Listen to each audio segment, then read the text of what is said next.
De acuerdo con la convocatoria, la sesión para elegir a magistrados titular y suplente de la Corte de Constitucionalidad daría inicio a las 10 de la mañana de este jueves. Sin embargo, comenzó 30 minutos después, y de ese tiempo hasta las 15 horas aproximadamente no se registraron avances en la plenaria, pues los congresistas Victoria Godoy Palala y Samuel Pérez solicitaron la palabra antes de aprobar el orden del día. Estamos ante una de las decisiones más trascendentales que puede tomar este Congreso, la elección de magistrados de la Corte de Constitucionalidad.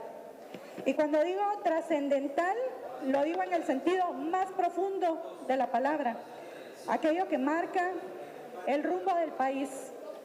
El voto que hoy demos, ninguno lo va a olvidar allá afuera. Y no olviden que cada uno y cada una somos representantes del pueblo de Guatemala. Otros diputados también tomaron la palabra, pero ante las extensas intervenciones, el presidente del Congreso, Luis Contreras, sometió a consideración del Pleno limitar a 5 minutos las intervenciones.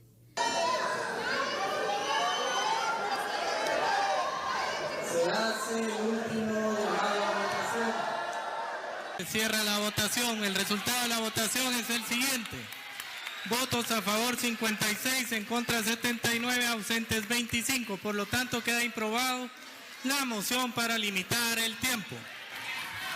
Al no ser aprobada la propuesta, varios diputados dejaron sus curules e inició un altercado con la Junta Directiva.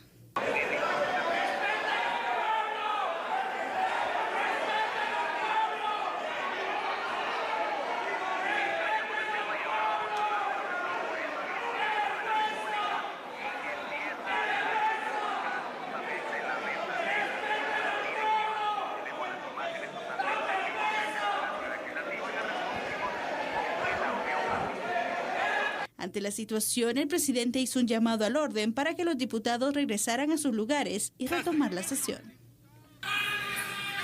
Secretario, cerró la votación, yo no la había abierto. Entonces, tenemos que enmendar el trámite. Por favor.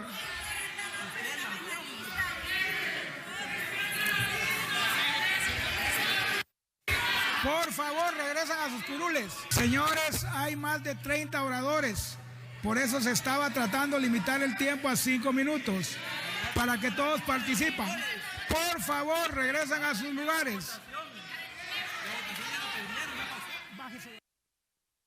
Así es como la elección de magistrados ante la Corte de Constitucionalidad como representantes del Congreso de la República enciende la tensión política nuevamente, Jamie, en el hemiciclo parlamentario. Entre sesiones interrumpidas, decisiones también constitucionales por medio de amparo que obliga a desarrollar este punto de agenda y, por supuesto, también denuncias de presiones por parte de algunos diputados que indican que han recibido. Así se ha ido desarrollando esta sesión plenaria. Este es un momento clave para la institucionalidad del país. Sabemos que hay falta de consenso, diputados salen dando declaraciones, vemos la tensión que se vive. Definitivamente esto aún no termina porque también ellos tienen la obligatoriedad de decidir al finalizar este jueves. Son horas las que les quedan básicamente y es por eso que nosotros siempre tenemos la información de primera mano, no solamente para profundizar en el análisis y brindar nuestra opinión profesional por nuestro analista, sino que también tenemos a una persona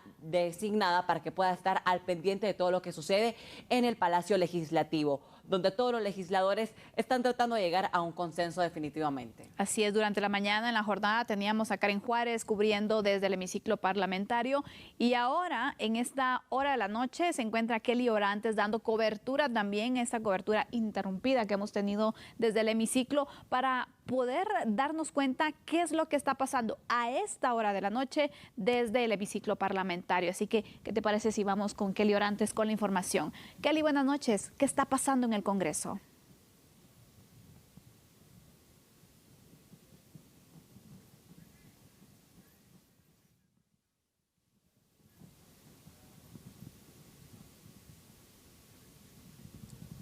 Bueno, es importante mencionar también que hace unos minutos, de hecho, se denunciaba y se da una situación bastante tensa también por apagones que se estaban dando en el hemiciclo. Vamos a ver qué ha sucedido con este tema y qué ha avanzado también la sesión programada para esta jornada. Adelante, Kelly, buenas noches. ¿Qué está sucediendo?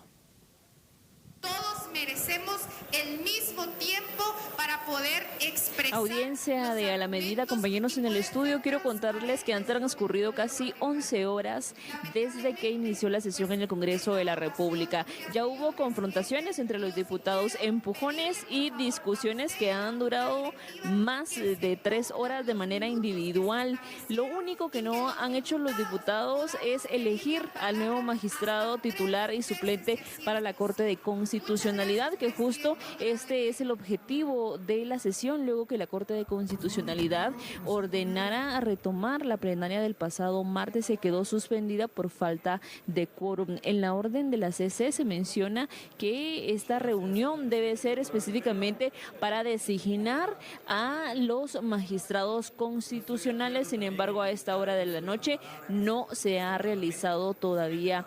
Quiero contarles que lo único que ha cambiado es que se aprobó por parte del Pleno que los diputados únicamente puedan hacer uso del micrófono por 5 minutos. Posterior a eso, se estará dándole el tiempo a otros congresistas que todavía no han hablado, y según lo que ha mencionado el presidente hace algunas horas, es que son 60 diputados que han pedido la palabra. Es parte de la información entonces que podemos trasladarles de cómo avanza esta situación acá en el Congreso, aunque hay que mencionar que se encuentra entrampada respecto al tema de la elección de los magistrados. En cámara, Francisco Pérez, regresó al estudio. Gracias, Kelly, por esta información que nos compartes para que ustedes se den cuenta también lo que está sucediendo a esta hora en el Congreso de la República. Una sesión que, como bien indicaba nuestra periodista, está entrampada y pues hay mucha tensión todavía desde esta hora. Sabemos que es una decisión bastante complicada. Definitivamente se busca que se pueda defender en todo momento el Estado de Derecho, la institucionalidad guatemalteca. Sabemos que también son 160 parlamentarios y llegar a ponerse de acuerdo es algo bastante complicado. Pero aquí lo único que se debe defender, sin duda alguna, y eso creo que no nos va a contradecir Fernando Prera, es el Estado de Derecho y el bien de Guatemala.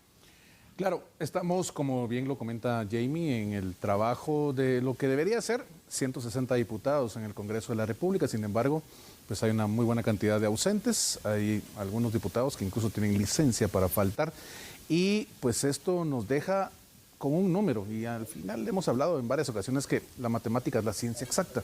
Se necesitan 81 votos que, dentro del ámbito de nuestra Constitución política y de la ley orgánica del organismo legislativo, es lo que se conoce como la mayoría calificada.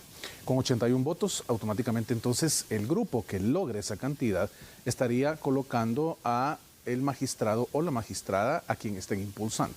Ese es realmente el ámbito que se vive en el Congreso de la República hoy por hoy, y naturalmente hemos visto pleitos, hemos visto pues de todo.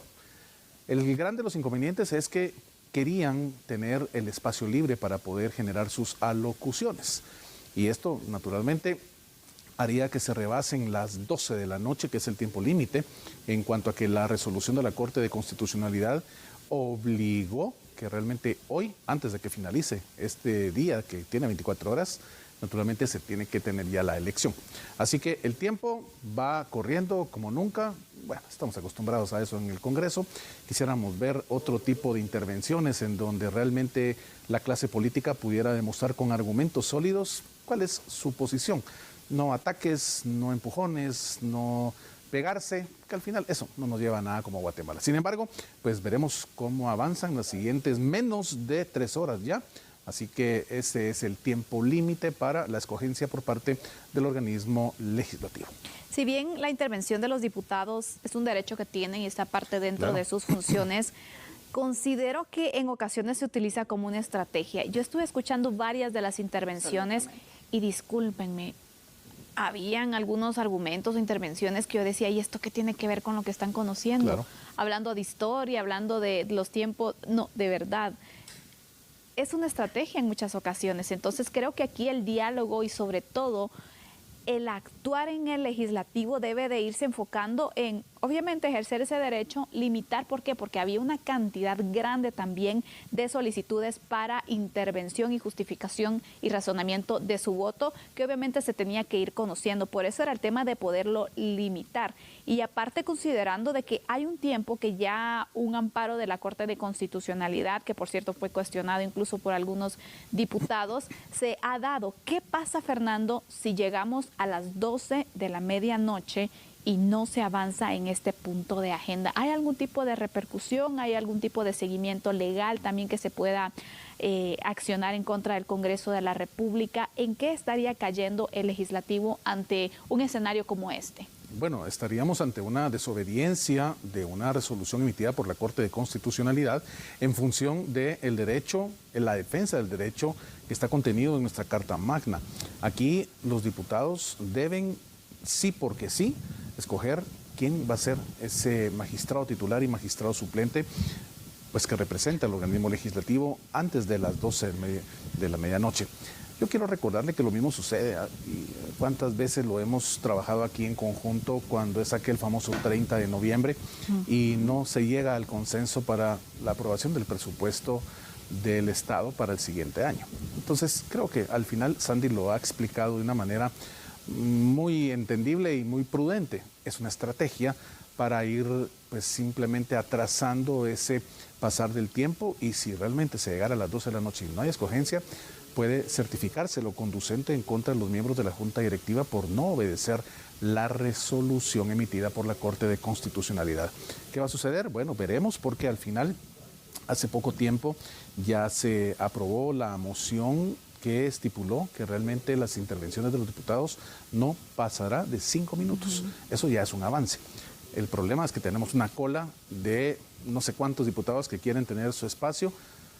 ¿Para qué? Pues realmente le digo una cosa, no lo entiendo como ciudadano, como abogado lo entiendo, como ciudadano no, porque como ciudadano a mí no me va a convencer una alocución, una intervención, hablándome de historia, hablándome de macroeconomía, hablándome de circunstancias que no tienen nada que ver con lo que realmente Guatemala espera, que ya se elija a ese representante, tanto titular como suplente, en función de tener ya en la Corte de Constitucionalidad pues a las personas que representen al organismo legislativo.